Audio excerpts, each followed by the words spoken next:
Okey, saya start lah. Alright, okey, Assalamualaikum and selamat pagi, still pagi lagi.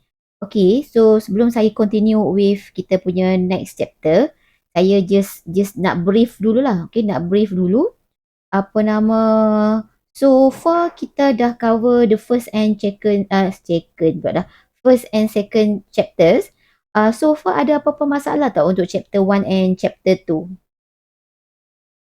Ada masalah? Alright. Okay. So saya go through. Saya akan switch ke saya punya screen. So saya tak nampak lah awak nak geleng ke belengger. Saya tak nampak. Alright. Okay. So last class kita dah cover on chapter 1. Okay. Chapter 1 is, on chapter 2. Okay. Chapter 2 is regarding evidence handling. Okay. Macam mana kita nak handle, macam mana kita nak manage evidence yang kita dapat from the crime scenes.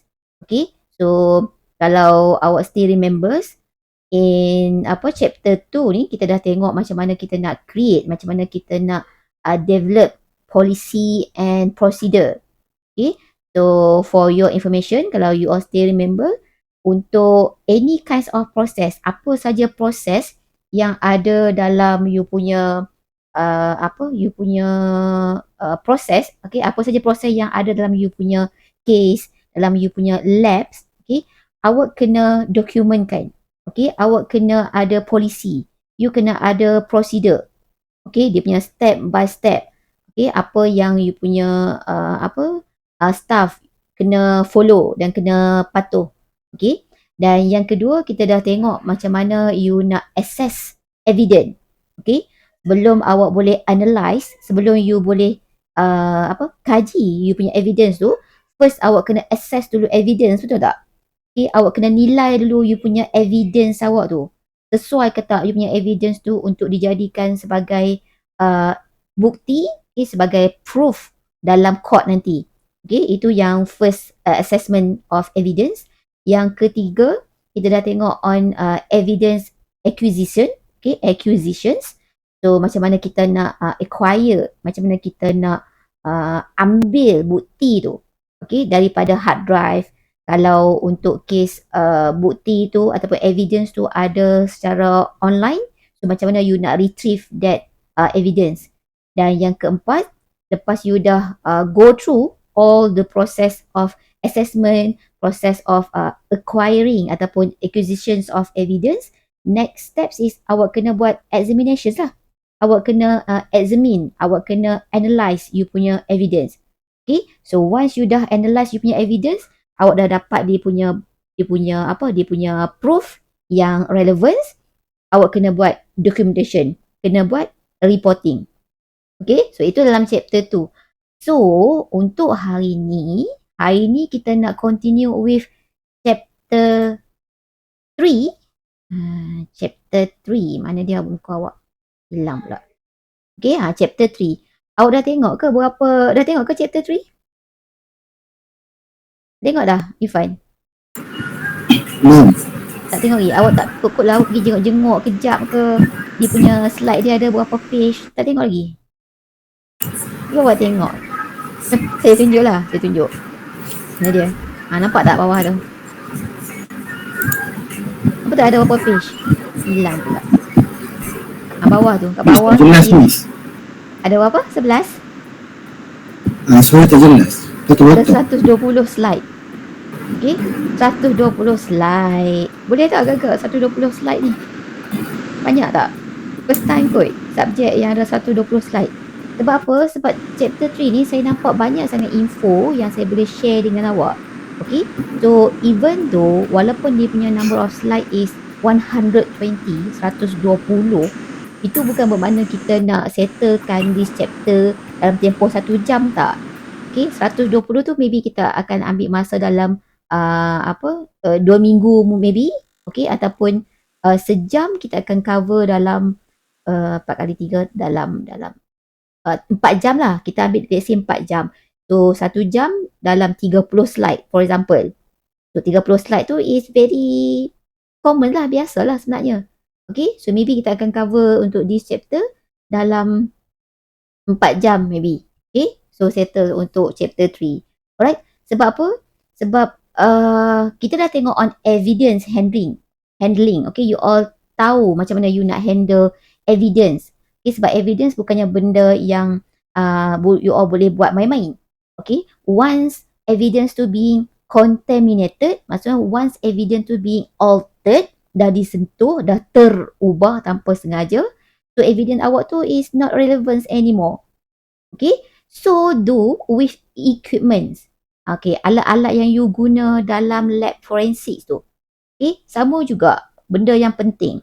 Okay, you all hanya boleh guna equipment A untuk case ini saja. Equipment B untuk case B saja. Okay, bukannya semua evidence semua orang boleh guna, tak. Maybe ada a few personnel sahaja yang boleh guna equipment A. Equipment B, personnel A dan B saja boleh guna. Okay, so that's why there is a topics on equipment handling. Boleh? Apa nama Ifan? Lama benar si Bob ni pergi mana tak? Okay, so saya start lah. Ada miss, sorry miss, saya tengah makan, itu saya tutup kamera. Alah, kalau awak buka pun, awak buka saya tak nampak sebab saya switch ke screen saya. Yang nampak maybe Ifan lah. Miss tengah rekod lah miss, saya nampak saya dah mengunyah makanan tak, itu saya tutup kamera. Okay, tak apa. Okay, at least you punya voice is being recorded. Okay, saya continue lah. Saya start terus. Okay, so kita tengok lah chapter 3, 120 pages dengan tersembur pula apa makanan awak. Apa nama Bob? Baik miss. Siapa tu? Okay, alright. Okay, so here are the subtopics. Okay, kita nak tengok in equipment handling. Okay, yang first subtopic tu, what is lab? Untuk this part saya just go through briefly lah. Okay, secara general je sebab in chapter 1 saya dah already explain what is lab, what is forensic lab. Okay, saya dah explain, so you all pun dah faham a bit, hopefully. Okay, cuma kita nak tengok yang the rest of subtopics tu, things to be considered. Maksudnya apa benda yang you kena consider, especially in equipment handling. Okay, yang ketiga, workstation. Okay, workstation, and then hardware right, alamak, typo tu. Hardware right tak ada kat situ, protection. Hardware right protections. And then kita nak tengok on software. So kat sini maybe kita akan identify what types of software to be used, okay, in forensic labs. And then training. Okay, training maksudnya what kinds of training yang you, okay, awak sebagai person in charge untuk forensic lab tu, apa jenis training yang you boleh provide kepada personnel, okay, dalam you punya lab. Dan last kali is kita nak identify a few example, okay, a few examples of toolkits yang you all boleh guna dalam forensic lab, okay, dalam crime punya cases lah. Okay, right, so itu dia punya subtopics. Hopefully you all nampak lah chapter ni, oh kita nak tengok tentang ini. Okay, alright, so the outcome, okay, so at the end of this chapter you should be able to identify apa tools, okay, what kinds of tools, what kinds of equipments yang kita akan guna dalam forensic lab.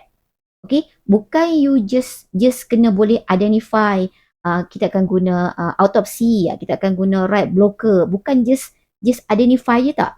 Okay, make sure you tahu dia punya purpose, okay, purpose untuk apa, autopsy untuk apa, okay, right blockers untuk apa. Alright, yang kedua, implement best practices. Okay, best practices tu maksudnya apa? Best practices. Best practice maksudnya macam mana you nak handle, what is the best way you all nak handle all those equipment. The best way. Okay, sebab kita tahu segala equipment, segala tools yang ada dalam forensic lab tu bukannya yang biasa-biasa. Bukan yang biasa-biasa. Okay, so at the end of this chapter, you should know, okay, should know how to implement, okay, apa dia punya best practices untuk handle all those forensic tools dan juga equipment. Okay, dan yang ketiga, evaluate lab equipment needs, okay, and propose solution, okay, for secure effective lab operations. Okay, saya start lah. Lab What is lab? Ini general terms. Ini general terms untuk definitions of lab. So it can be any kinds of lab lah. So lab apa? Lab forensik, lab komputer, lab kimia, lab fizik, and banyak lab. So what is lab? Lab is a facilities. Okay, facilities that provide, dia punya keyword kat sini, facilities that provide control conditions. Okay, control condition in which scientific or technological research, experiment and measurement may be performed. Okay, so bila sebut lab, lab adalah satu facilities lah.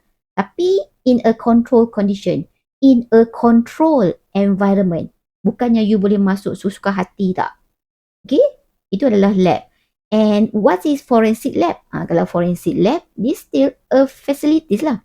Okay, still facility, still satu tempat, tapi dia more tu forensics punya purposes.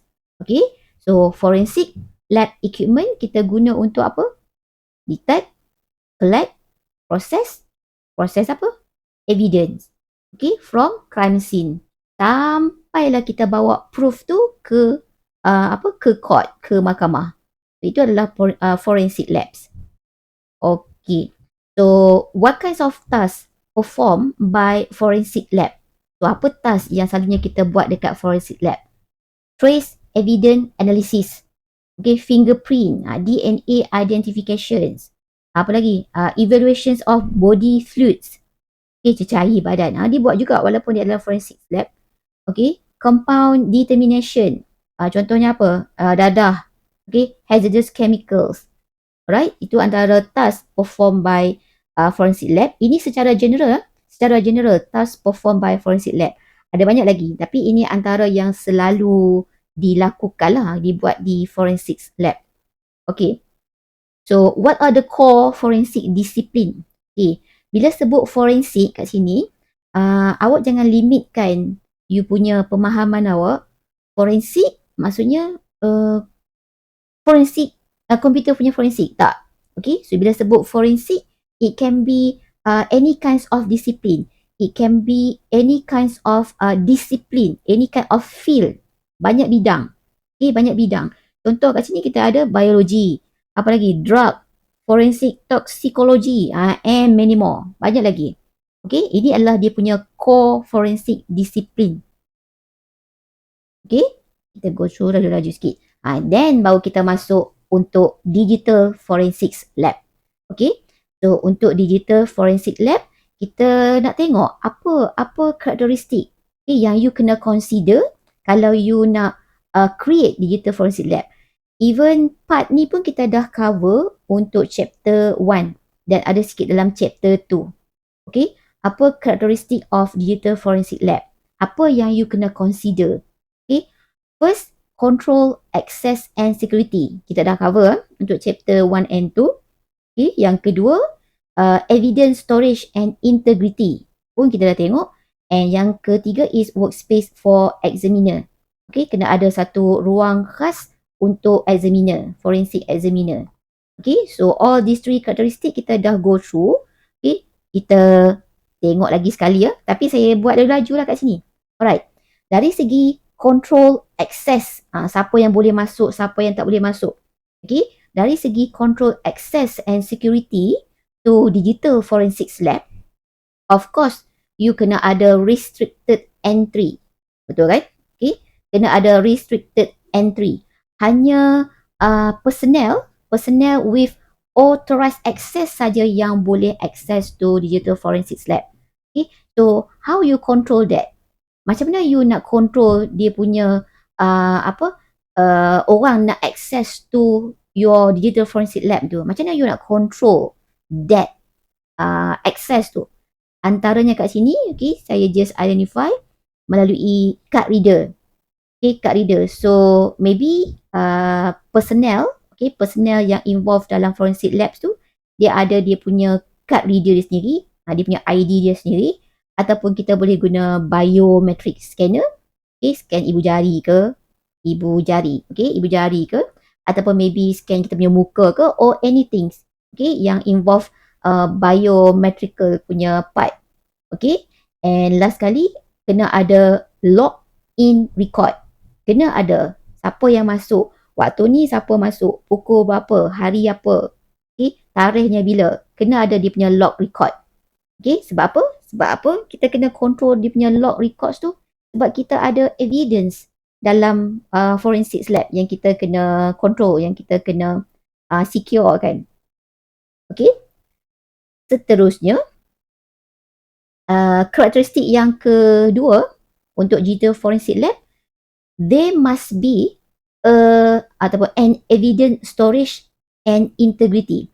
Kena ada evidence storage. Ini kita dah cover dalam chapter 2, tak silap saya, ke dalam chapter 2. So, our digital forensics lab kena ada satu storage khas untuk kita simpan evidence. Okay, saya tak nak explain in detail sebab kita dah tengok dalam chapter 2. Okay, dan yang ketiga, karakteristik yang ketiga untuk digital forensic lab, you kena provide a workspace for examiner. Okay, awak tak boleh letak, okay, ini workspace, this is a workspace. So, you nak buat documentation ke, you nak buat examination ke, ataupun you nak buat evidence assessment, evidence acquisition, evidence examination, buat je kat sini. Tak boleh. Okay, tak boleh. You kena ada separate workstation. Okay, workstation yang berbeza-beza. Untuk evidence assessment, nak nilai. Awak ada 100 evidence. Okay, untuk nak nilai which evidence is relevant, kena buat dekat sini punya workstation. Okay, so once you dah identify, okay, ini daripada out of 100 tu, 50 evidence tu yang relevant. So 50 evidence tu, bawa pergi another workspace. Okay, kena ada workstation yang lain pula untuk acquire dia punya proof pula. Okay, lepas tu dah acquire dia punya proof, untuk buat dia punya examination, ada satu part. Okay, untuk nak examine dia punya evidence tu, mesti you memerlukan tools, okay, memerlukan software and so on. So, akan ada another workplace, akan ada another workspace khas untuk examination. And last kali is documentation, mesti ada platform khas untuk you buat documentation and reporting lah. Okay, so itu three characteristics of digital forensics labs. Okay, alright, ini just contoh untuk forensic lab. You can read on your own. Okay, ini pun sama. Buat janganlah tengok saja. Okay, self reflections, just nak evaluate sejauh mana awak faham tentang first part of this chapter. Okay, alright, tengok next, things to consider in equipment handling. So sekarang ni kita dah masuk part macam mana kita nak handle all those equipment yang ada dalam forensic lab. Okay, okay, so here are a few consideration. Okay, apa yang you kena consider masa you nak handle all those forensic equipment. Okay, awak nak handle barang-barang yang ada dalam forensic labs tu. Okay, so benda apa yang you kena consider? Okay, first, routine calibration, calibrate, okay, and maintenance. Yang kedua, you kena consider software and hardware updates. Okay, yang ketiga, documentations of equipment usage, okay, penggunaan. Okay, ada documentation dia. Yang keempat is environmental conditions for equipment handling. Macam mana condition kalau right blocker nak kena ada dalam environment yang macam mana? Suhu panas ke, suhu sejuk ke? Okay, itu yang keempat. Dan yang kelima, handling sensitive equipment. Okay, dalam digital forensic lab, kita ada varieties types. Okay, kita ada pelbagai jenis equipment. Okay, kita ada banyak jenis equipment. Equipment daripada equipment yang kurang sensitif sehinggalah equipment yang sangat sensitif. Okay, so macam mana you handle any equipment yang kita consider as sensitive tu. Okay, so these are all the 5 consideration. Okay, 5 consideration apa yang you kena consider in equipment handling. Okay, so kita proceed with the first consideration, routine calibration, calibrate, okay, dan juga maintenance. Alright. Okay, so first of all, you all pernah dengar perkataan calibration, calibrate? Pernah dengar tak calibrate?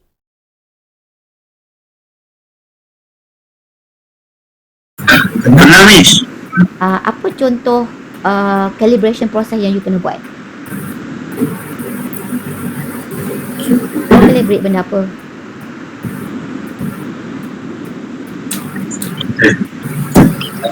Kalau saya calibrate ni Miss, gaming joystick yang kat depan ni, yang guna untuk main game ni. Maksud saya calibrate button ni untuk apa, button tu untuk apa. Okay, alright. Siapa kenal nama Ifan? Apa calibration process yang awak pernah buat? Awak calibrate benda apa? Saya nak kata calibrate tak tahu lah, tapi just saya pernah dengar perkataan ni juga. Okay, alright. Okay, awak pernah you all pernah dengar apps untuk tengok apa ni apa? Kita punya kiblat tak? Arah kiblat. Ada kan? Tahu?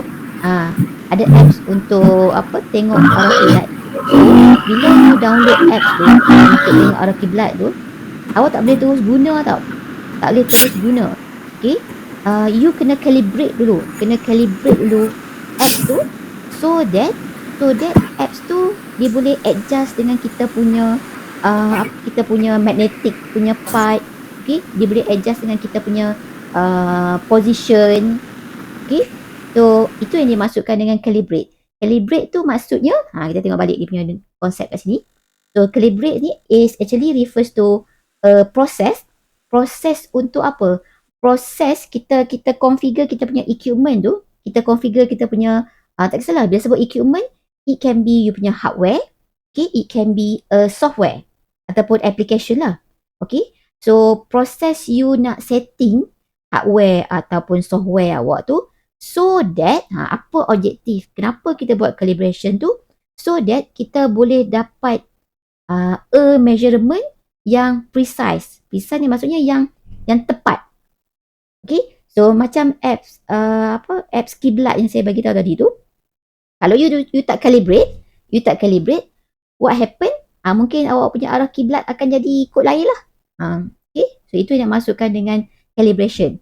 So untuk phone dia punya calibration process tu, so far lah yang saya pernah guna, kadang-kadang dia suruh buat nombor 8. Dia suruh buat nombor 8 untuk calibrate. Ataupun dibuat nombor 8 sampai dia vibrate. Itu dia punya salah satu proses calibration untuk kita nak dapatkan dia punya precise punya measurement.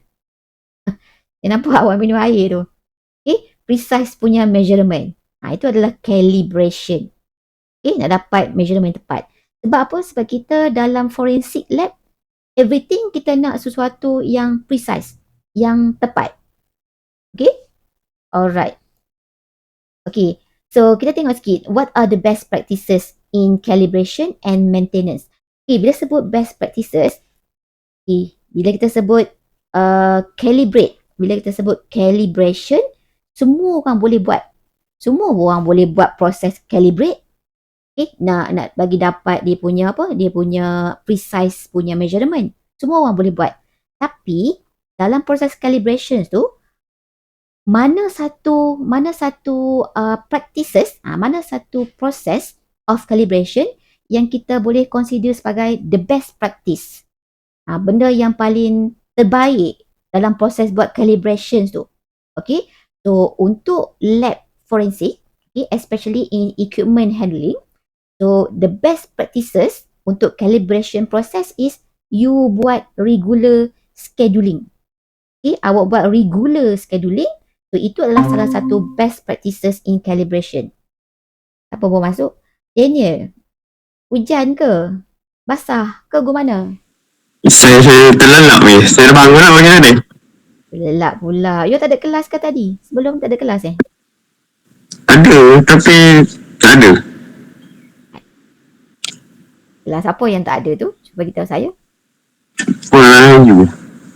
Tak ada kelas? Kenapa tu? Subjek apa tu? Tak apa lah. Berapa jam kelas tu? Online ke fizikal? Online enggak, setengah jam je. Setengah jam.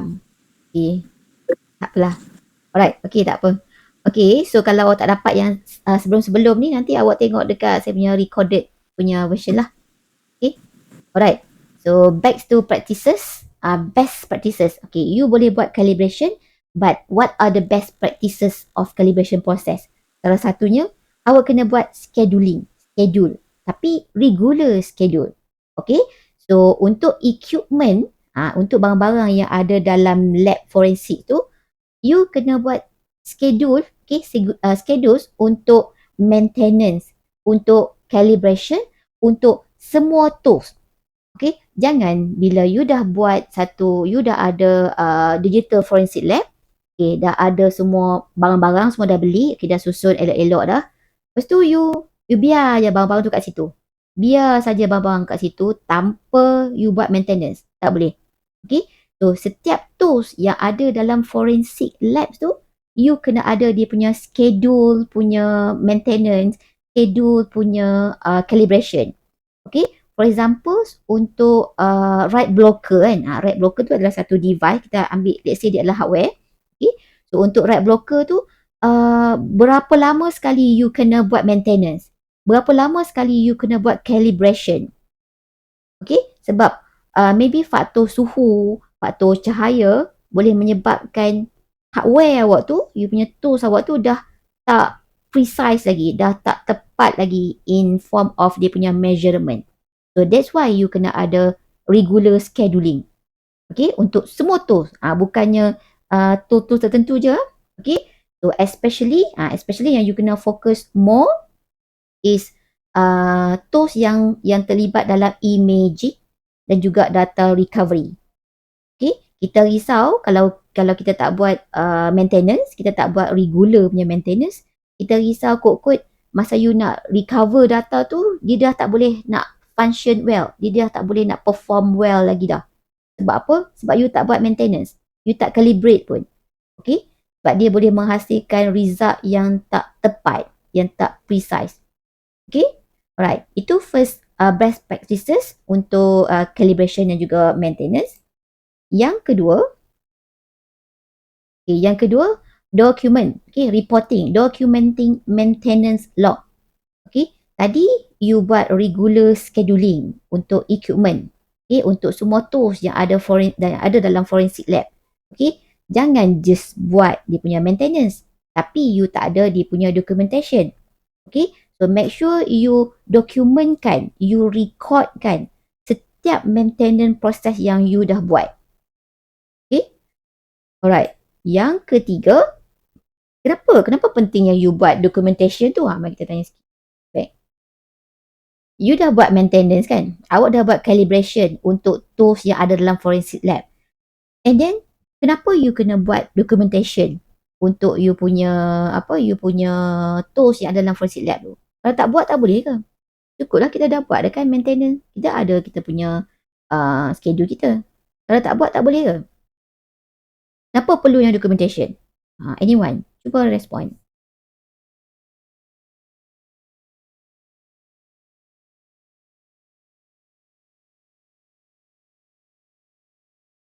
Baca balik saya punya statement tu.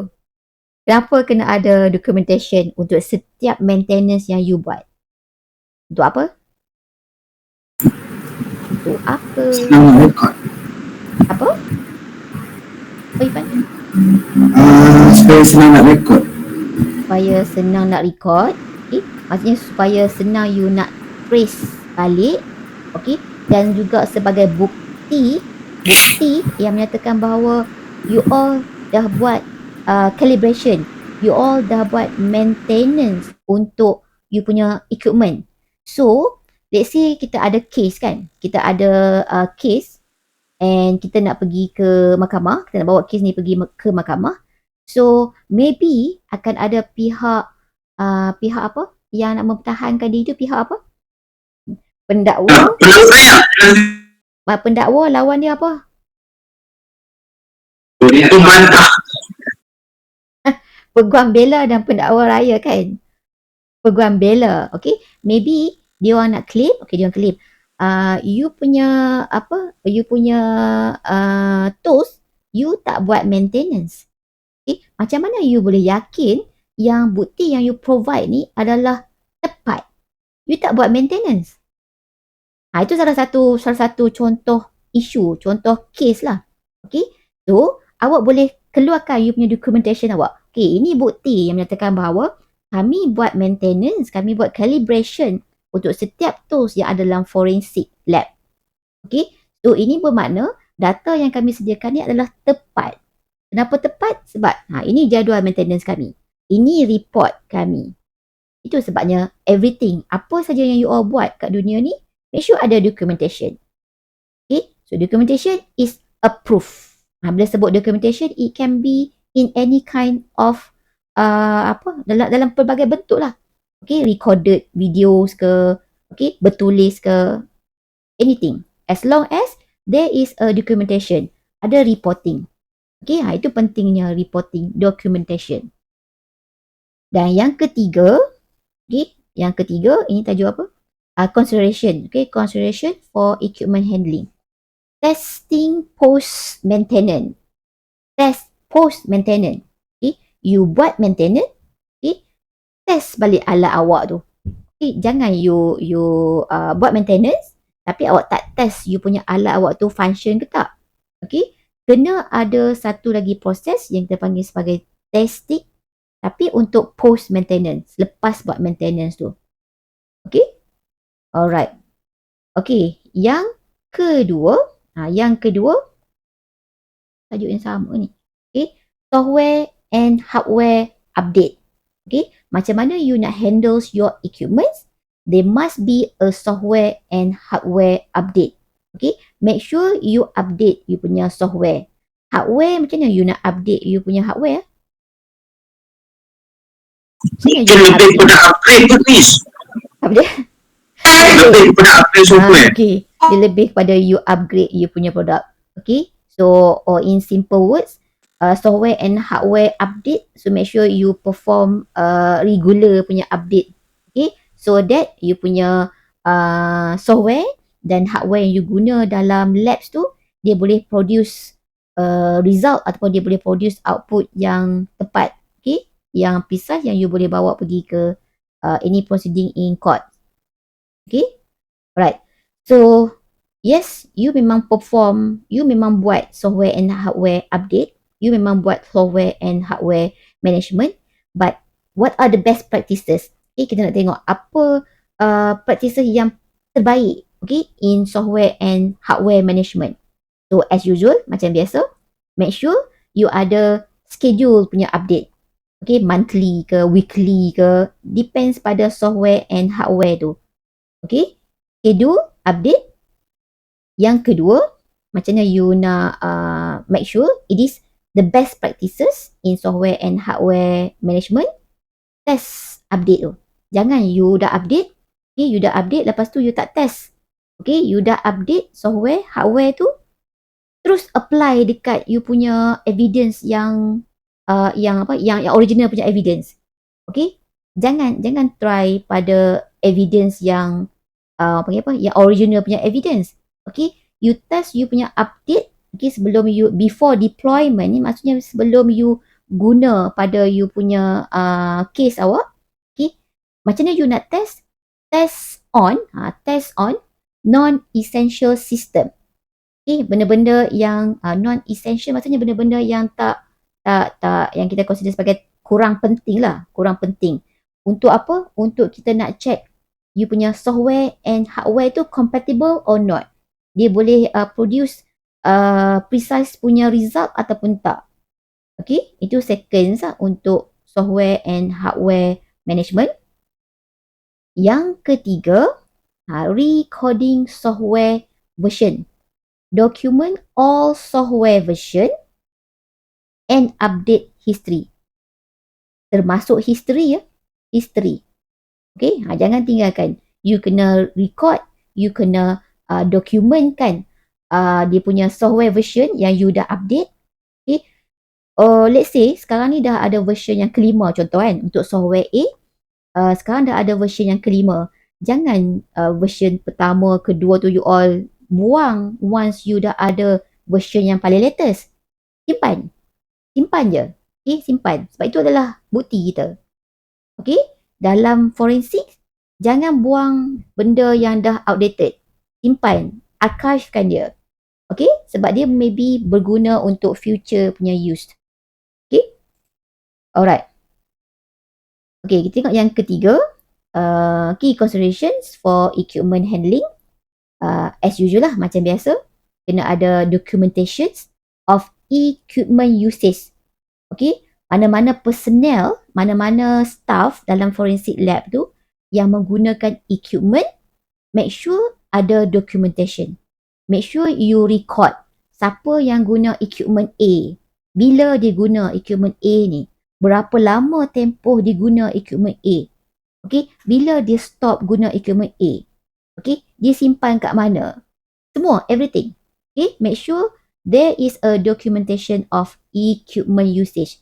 Okay, ada record penggunaan barang tu. Okay, alright.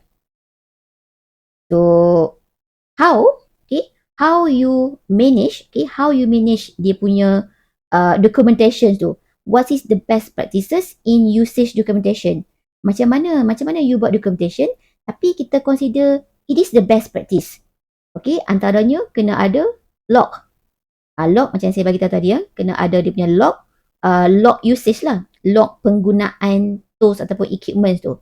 So, log every use of forensics equipment. Okay, setiap kali you pegang, you guna, log. Okay, log je. You ambil sekejap pun, log je. Okay, even though awak tak guna sekalipun, sila log. Okay, Bob pegang, Bob keluarkan right blocker pada sekian tarikh, sekian. Untuk tujuan apa? Tak ada tujuan apa-apa pun. Okay, kena log. Note the user, siapa? Okay, note the date. Okay, note dia punya condition of that equipment pada masa you ambil tu. Pada masa you pegang equipment tu, macam mana condition dia. Kena log. Semua. Jangan miss apa-apa pun. Okay, itu the best practices in usage documentation. Usage log. Yang kedua, kena ada equipment usage policies. Ini dalam chapter 2 untuk first part. Okay, kena ada policies dan juga procedures development. Okay, maksudnya kat sini, you have to create, awak kena develop satu policy, satu prosedur untuk penggunaan equipment lah. Kena ada. Okay, policy dan juga SOP tu. Okay, create clear policies. Even that, okay, selain daripada you ada polisi, dalam polisi awak tu, make sure ada satu part di mana you letak untuk training punya purpose. Dalam equipment usage punya polisi, ada satu bahagian untuk training cara-cara penggunaan equipment dalam forensic lab. Okay, contoh. Kena ada semua tu. Okay. Alright. Dan yang ketiga, I think yang ketiga is incident reporting. Okay. Incident reporting maksudnya kat sini, let's say barang awak tu, equipment tu, let's say tiba-tiba dia malfunction ataupun dia ada error tiba-tiba. Okay. So, buat report. In writing ke ataupun documented. Okay, kena ada documentation. Let's say barang tu rosak ataupun tak berfungsi dengan baik ke. Okay, kena ada dia punya incident reporting. Okay, ingat dalam forensics, everything kena ada documentation. Pegang kat situ je. Okay, anything, everything. Okay, alright. So far, okay ke? Alamak. Awak ada lagi kah? No, you lost network connection pula.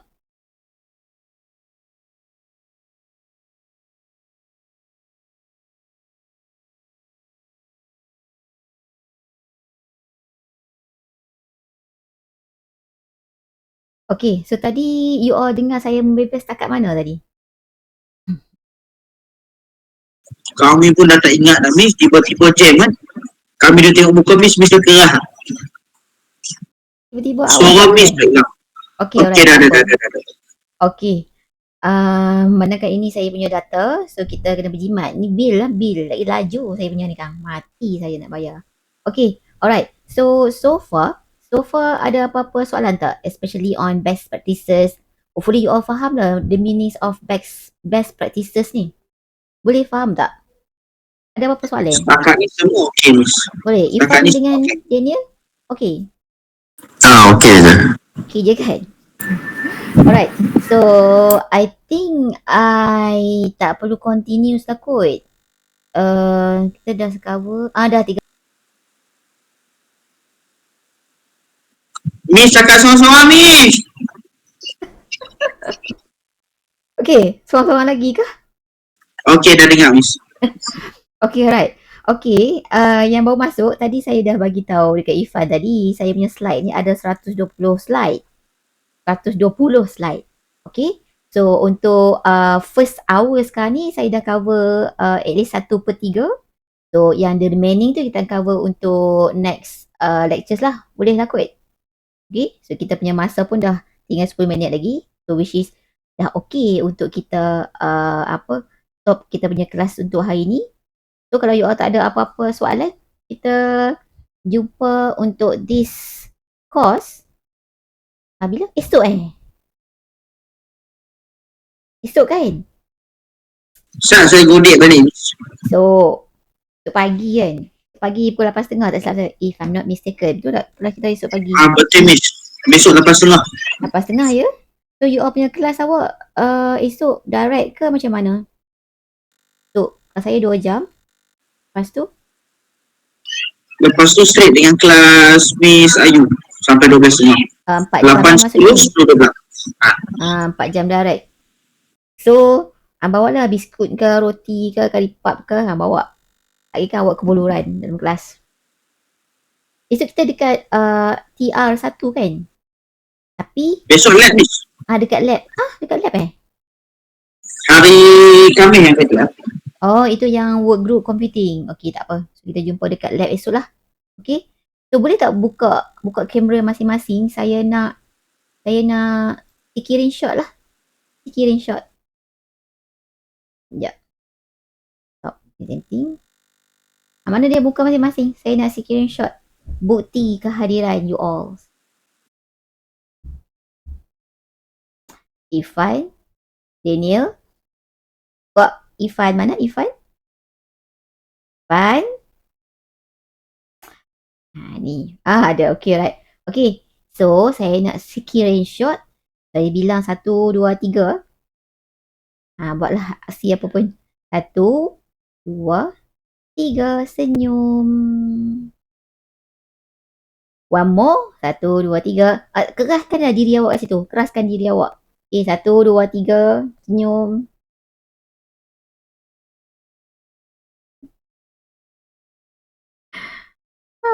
Video is paused due to problem with your network. My network kah?